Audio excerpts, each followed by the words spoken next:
En 1987, le prince Harry a longtemps été considéré comme le roi rebelle. Il a raison. Comme le montrent les lettres privées écrites par sa mère, La princesse Diana. l'écriture est sans équivoque. Mais dans tous les cas, la signature confirme que ces lettres ont été écrites par la princesse Diana. Deux princesses qui n'ont jamais été proches ont partagé une lettre secrète. La princesse Anne. Liée par le devoir, Et la princesse Diana.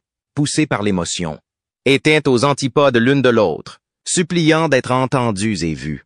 Leur relation distante a alimenté d'interminables rumeurs. Mais 26 ans plus tard, Une lettre privée entre elles a été révélée. Pourquoi Diana a-t-elle écrit à Anne? S'agissait-il d'un avertissement, d'un appel ou d'un secret que la famille royale voulait enterrer? Rejoignez-nous pour découvrir la lettre perdue de Diana à la princesse Anne. La lettre secrète de Diana à Anne, par une fraîche matinée dans l'Essex, en Angleterre. Au début de l'année 2024, les mains du commissaire priseur James Parker tremblaient alors qu'il ouvrait une vieille boîte poussiéreuse remplie de lettres de la princesse Diana. Des lettres privées écrites par la défunte princesse Diana doivent être vendues aux enchères aujourd'hui en Angleterre. À l'intérieur se trouvaient des notes de remerciement et des messages aimables qui étaient mis aux enchères. Mais une lettre qui se démarquait était une enveloppe cachetée destinée à la princesse Anne. Cette lettre allait changer tout ce que nous savons sur la famille royale. La lettre était cachée dans une collection privée depuis la mort de Diana, en 1997. Contrairement à ces autres lettres, qui étaient souvent vendues ou partagées dans les médias, celle-ci est restée scellée pendant 26 ans. L'enveloppe couleur crème portait l'entête royale de Diana et son écriture soignée était toujours aussi claire après toutes ces années. Lorsque la nouvelle de la lettre s'est répandue, des experts royaux se sont rapidement rendus dans l'Essex. Parmi eux se trouvait le Dr. Sarah Matthews, une historienne bien connue qui a étudié les lettres de Diana. Elle remarqua que, contrairement à d'autres lettres pliées, dont l'encre était décolorée et les bords usés par de fréquentes manipulations, cette lettre semblait presque intacte. C'était comme si elle avait été scellée la veille, parfaitement conservée, malgré les nombreuses années qui s'étaient écoulées. Le chemin parcouru par la lettre jusqu'à la maison de vente aux enchères rendait l'histoire encore plus mystérieuse. Le château a appartenu à 3 personnes différentes, mais n'a jamais été ouvert. Le dernier propriétaire, un banquier à la retraite du nom de Thomas Henderson, l'a acheté en 2001 à un ancien employé de la famille royale. Cette personne a choisi de rester anonyme. Les experts qui ont étudié l'enveloppe ont remarqué quelque chose d'inhabituel. Un petit sceau de cire rouge portant le blason personnel de Diana. Il était différent du sceau royal habituel qu'elle utilisait. Cela montrait que la lettre était très importante, car Diana n'utilisait ce sceau spécial que pour ses messages les plus privés. Les mots contenus dans la lettre étaient encore plus surprenants que leur histoire. Diana l'a écrite au début de l'année 1997, quelques mois, seulement avant sa mort à Paris. La princesse qui a passé sa vie sous les feux incessants de l'actualité est morte dans une voiture roulant à toute vitesse à Paris. Son message n'était pas empreint de colère ou de tristesse. au contraire. Elle partageait calmement ses réflexions sur l'avenir de la famille royale. Elle a également adressé une demande inattendue à Anne, la seule personne qui l'avait toujours tenue à distance. Diana a écrit sur les changements qu'elle pensait devoir opérer au sein de la famille royale. En 1997, ces changements semblaient improbables, mais ils semblent désormais bien réels. Elle a parlé de la nécessité pour la famille royale de s'adapter, de l'influence croissante des médias et de ses inquiétudes quant à l'impact que tout cela pourrait avoir sur ses jeunes fils, William et Harry. Le plus surprenant, c'est la façon dont Diana a parlé d'Anne, même si elles n'ont jamais été proches. Elle a écrit avec respect et compréhension. Elle a admis qu'elles étaient différentes, mais a félicité Anne pour sa force et sa loyauté envers la famille royale. Puis vint la partie la plus importante. Diana demanda à Anne de s'occuper de William et Harry si quelque chose lui arrivait. Le moment choisi par Diana pour faire cette demande rendait cette dernière encore plus importante. Début 1997, elle s'est consacrée à des œuvres caritatives, notamment dans la lutte contre les mines antipersonnelles. En 1997, la princesse Diana a choqué le monde en traversant un champ de mines en Angola. Ce travail l'a conduite dans des endroits dangereux et a rendu mécontentes certaines personnes influentes. Sa lettre montrait qu'elle ne se sentait pas en sécurité, mais qu'elle était néanmoins déterminée à continuer. L'historien de la famille royale, le Dr. James Bennett, a déclaré que la lettre montrait que Diana comprenait bien la politique. Elle a écrit sur les mêmes problèmes auxquels la famille royale est confrontée aujourd'hui. Comment préserver les traditions tout en répondant aux attentes modernes et la lutte entre la vie privée et le devoir royal. Elle a tout vu avant que cela n'arrive. Le palais n'a pas parlé de la lettre, mais leur silence en dit long. Ils n'ont pas dit si elle était vraie ou fausse. Cependant, les graphologues qui ont étudié les autres lettres de Diana pensent qu'elle est authentique.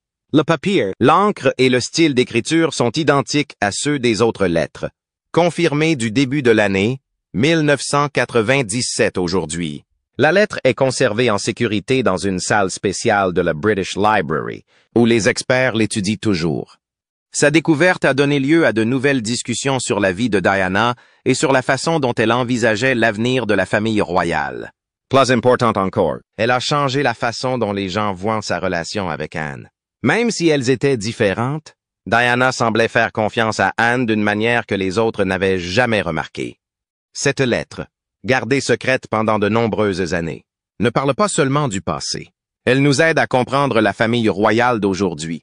William et Harry ont pris des chemins très différents, et la monarchie doit encore faire face aux changements que Diana avait annoncés. Mais le dernier message de Diana ne concernait pas seulement l'avenir de la monarchie. Dans les mois qui ont précédé sa mort, ses lettres sont devenues plus urgentes. Mais pourquoi a-t-elle jugé si important d'écrire à Anne, une personne dont elle n'a jamais été proche? L'avertissement d'une mère, l'espoir d'une princesse. Au printemps 1997, la secrétaire de Diana a remarqué un changement chez elle. Diana, qui était toujours prudente dans ses lettres, écrivait désormais plus souvent. Son écriture soignée, habituellement lisse et gracieuse, semblait précipitée, comme si elle avait l'impression de manquer de temps. Ken Williams, un ancien agent de protection royale qui a travaillé avec Diana au cours de ces derniers mois, se souvient à quel point elle semblait mal à l'aise. Elle restait souvent éveillée tard le soir pour écrire. Parfois, il la retrouvait au petit matin, toujours à son bureau, avec des lettres cachetées tout autour d'elle. Ces lettres n'étaient pas ces messages aimables habituels adressés à des amis ou ces notes de remerciements adressées à des œuvres caritatives.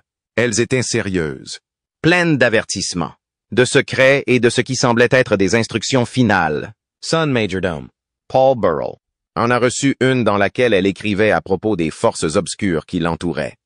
Paul Burrell a été aux premières loges de la famille royale, au sein de la famille royale. Il a travaillé pendant 20 ans aux côtés de la famille royale. Il a commencé comme valet de pied de la reine avant de devenir le majordome de la princesse Diana. Son amie Lucia Fletcher de Lima en reçut une autre, mentionnant des personnes puissantes qui voulaient qu'elle se taise. La lettre adressée à Anne était différente des autres. Écrite sur le papier personnel de Diana, conservée au palais de Kensington, elle révélait un côté d'elle que peu de gens connaissaient. Calme, réfléchie et capable de voir l'avenir. Elle a écrit sur les anciennes méthodes de la famille royale qui s'effondraient et sur la nécessité pour William et Harry de disposer de la liberté de faire leur propre choix. Le secrétaire privé de Diana de 1996 à 1997, Patrick Jefferson, a expliqué que Diana s'intéressait à Anne depuis longtemps. Même si elles étaient très différentes, Diana respectait la façon dont Anne restait fidèle à elle-même tout en continuant à servir la famille royale. Elle avait remarqué quelque chose chez Anne que beaucoup d'autres avaient négligé. La lettre révélait à quel point Diana comprenait les difficultés auxquelles ses fils seraient confrontés. Elle a écrit sur les règles royales strictes, l'attention publique incessante et la pression pour toujours paraître parfaite. Ce n'étaient pas seulement les inquiétudes d'une mère. C'étaient les avertissements de quelqu'un qui avait tout vécu. Lady Sarah McCorquodale, la sœur de Diana, a déclaré plus tard que Diana avait partagé les mêmes inquiétudes avec sa famille. Elle pensait que la famille royale allait devoir changer, qu'elle le veuille ou non. Elle avait peur que ses fils se retrouvent coincés au milieu de tout cela. La partie la plus surprenante de la lettre était la demande de Diana à Anne. Elle n'a pas demandé de protection de la manière habituelle. Elle a plutôt demandé de la compréhension. Elle voulait que quelqu'un aide William et Harry dans leur vie royale, tout en leur permettant d'être eux-mêmes. Anne, qui avait toujours suivi sa propre voie au sein de la famille royale, semblait être la personne idéale. La lettre évoquait également les activités caritatives de Diana, notamment sa lutte contre les mines antipersonnelles. Elle y évoquait ses voyages en Angola et en Bosnie, affirmant que ces activités lui donnaient un but au-delà de son statut de princesse. Mais cela comportait aussi des risques. Elle avait contrarié des personnalités importantes en s'impliquant dans des questions politiques. Jenny Bond, Ancienne journaliste de la BBC pour la famille royale, a expliqué pourquoi ce moment était important. Au début de l'année 1997, Diana se trouvait à un tournant. Elle m'a toujours dit que malgré tout ce qui se passait dans son mariage et dans sa vie, elle avait rencontré toutes les difficultés. elle n'avait plus son titre royal, Mais elle avait trouvé sa propre voie. elle faisait une réelle différence dans le monde. Mais ce n'était pas sans danger. Diana a confié à Anne qu'elle se sentait surveillée. Elle remarqua des voitures qui la suivaient et entendit d'étranges silences pendant les appels téléphoniques. Mais elle ne semblait pas effrayée. Ses paroles ressemblaient à celles d'une personne qui élaborait des plans. Au cas où quelque chose arriverait. Les derniers mots de Diana à Anne n'étaient pas empreints de peur ou de tristesse. Elle les écrivit avec espoir, espérant que la famille royale pourrait changer, que ses fils pourraient être heureux et que même les relations distantes pourraient se réchauffer. Elle a terminé sa lettre non pas en princesse, mais en mère. confiante à quelqu'un qu'elle respecte la responsabilité de s'occuper de ce qui compte le plus pour elle. Ses fils. À la fin de la lettre, Diana a ajouté une courte note disant que le temps lui donnerait raison. Aujourd'hui, ces mots semblent vrais, William tente de concilier devoir royal et vie ordinaire. tandis qu'Harry a choisi la liberté plutôt que la tradition.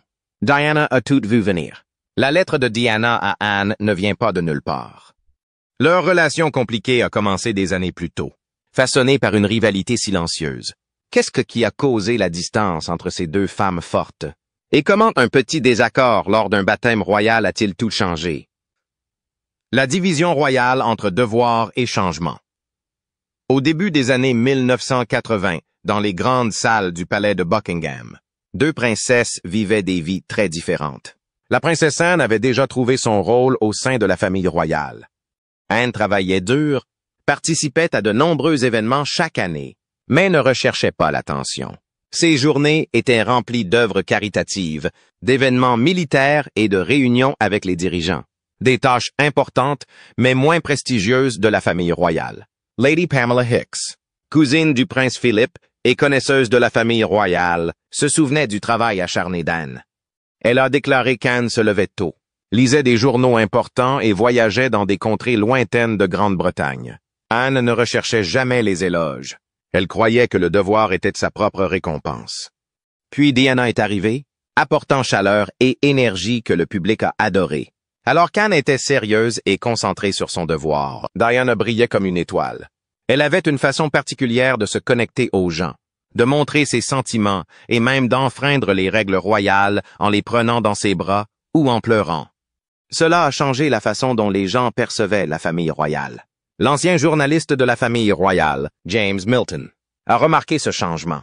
Il a déclaré que le travail d'Anne, comme l'ouverture d'hôpitaux et les visites d'écoles, n'était presque plus dans les médias.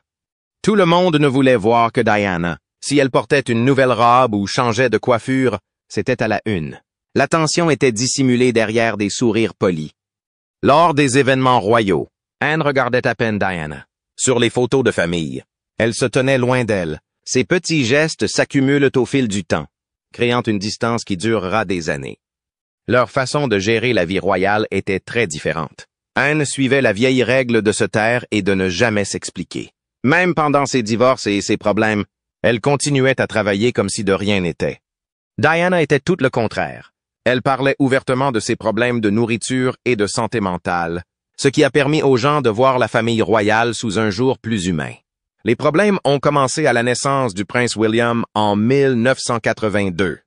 Les règles royales suggéraient qu'Anne soit sa marraine, puisque Charles était déjà le parrain de son fils Peter. Ce rôle était censé rapprocher la famille et témoigner de la confiance. L'écrivaine royale Sarah Bradford a expliqué pourquoi cela était important. Être choisie comme marraine d'un futur roi était plus qu'un simple honneur. C'était une preuve de confiance dans la sagesse et le caractère d'une personne. Anne pensait qu'elle serait choisie. Toute la famille était du même avis. Diana a fait un choix différent. Elle a choisi des amis qui lui avaient montré une réelle gentillesse au lieu de suivre la tradition. L'exclusion d'Anne a surpris de nombreux membres de la famille royale. Lorsque le prince Harry est né 2 ans plus tard, Diana n'a pas choisi Anne comme marraine. Lady Susan Hussey, qui travaillait en étroite collaboration avec la reine, a vu ce qui s'est passé ensuite. Elle a déclaré qu'Anne s'était sentie blessée.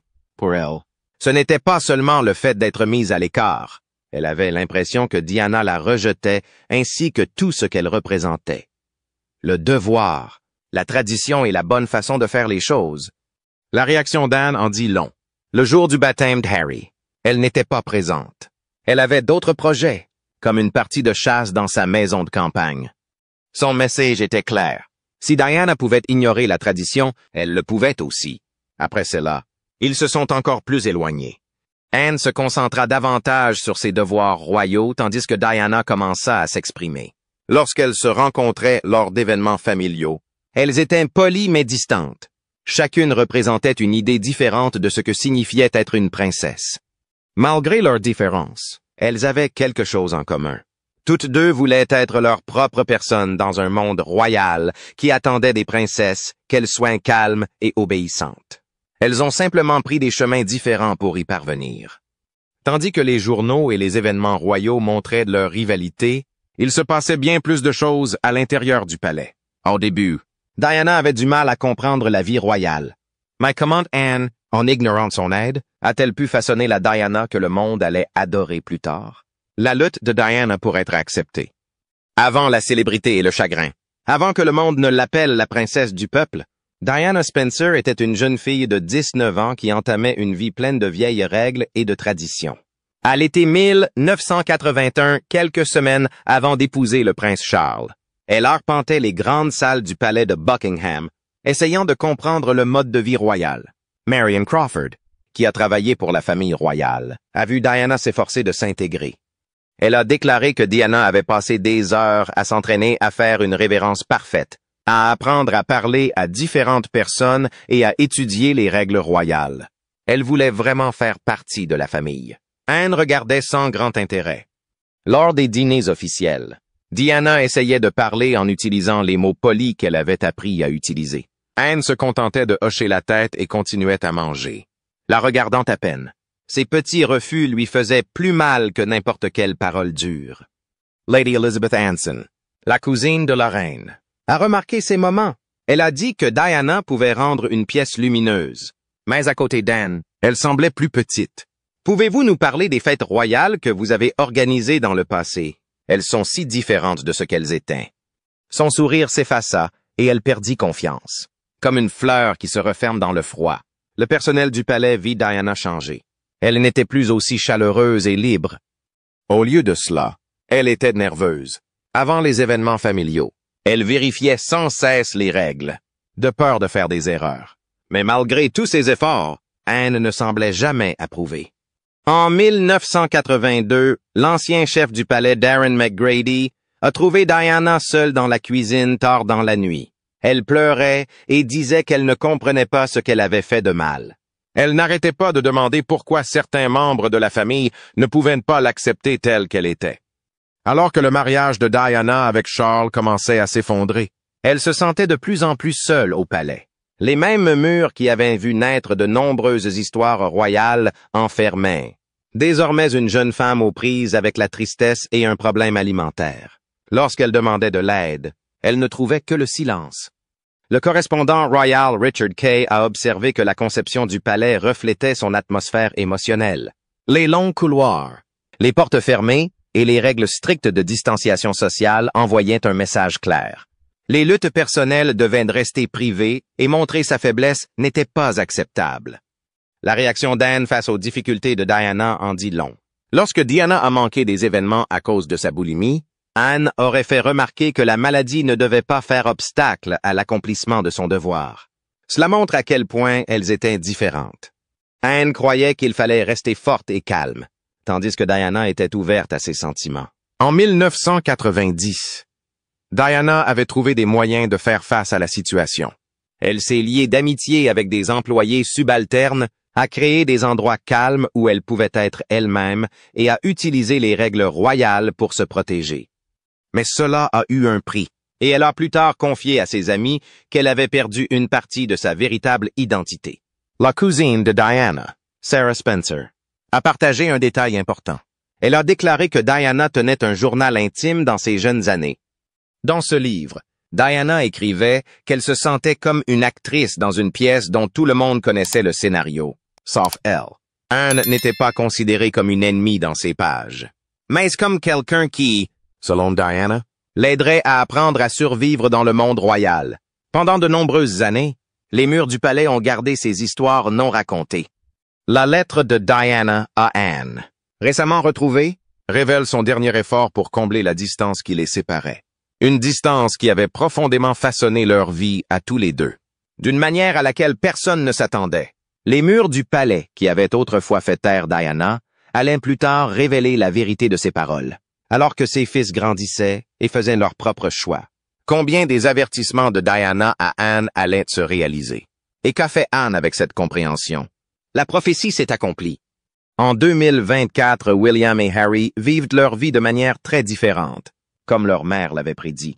Les personnes qui suivent la famille royale sont étonnées de voir à quel point Diana avait raison. La lettre qu'elle a écrite à Anne dans les derniers mois de 1997 ne ressemble pas à un avertissement désespéré, mais plutôt à une carte claire de l'avenir qui s'est désormais réalisée. Margaret Wells, qui a travaillé pour Diana et Anne, a partagé un détail intéressant. Elle a déclaré qu'Anne conserve un vieil exemplaire du Times d'août 1997 dans son bureau à Gatcombe Park. Le titre dit « Diana appelle à un changement royal ». Beaucoup de gens ont pensé à l'époque que Diana avait réagi de manière excessive. Mais il est désormais clair qu'elle comprenait certaines choses que d'autres n'avaient pas comprises. William, qui sera roi un jour, a trouvé un moyen de respecter la tradition tout en apportant des changements.